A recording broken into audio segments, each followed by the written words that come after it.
సృష్టి ఆరంభంలో బ్రహ్ముడు వేదాల జ్ఞానంలో ధ్యానం చేస్తూ ఉన్నాడు.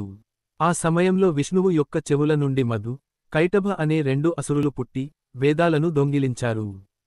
వేదాలు పోయినందుకు బాధతో బ్రహ్ముడు విష్ణువుని ప్రార్థించాడు. బ్రహ్ముని ప్రార్థన విని వేదాలను తిరిగి పొందేందుకు విష్ణువు ఒక ప్రత్యేక అవతారాన్ని స్వీకరించాలని నిర్ణయించుకున్నాడు.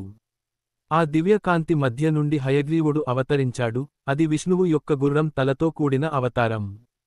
ఆయన రూపం కాంతుల సమ్మేళనంగా కనిపించింది. దేవతలందరూ భక్తితో నమస్కరించి ఆయనను స్తుతించారు. మధు, కైటభ అనే అసురులు అహంకారంతో హయగ్రీవుడిని యుద్ధానికి ఆహ్వానించారు. చివరికి హయగ్రీవుడు తన సుదర్శన చక్రంతో ఆ అసురులను సంహరించి వేదాలను తిరిగి సంపాదించారు.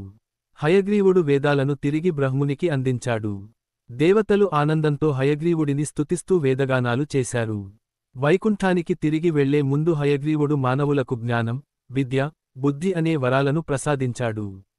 ఆయనను అప్పటినుండి విద్య, జ్ఞానం, విజ్ఞానం యొక్క దేవుడిగా పూజించసాగారు.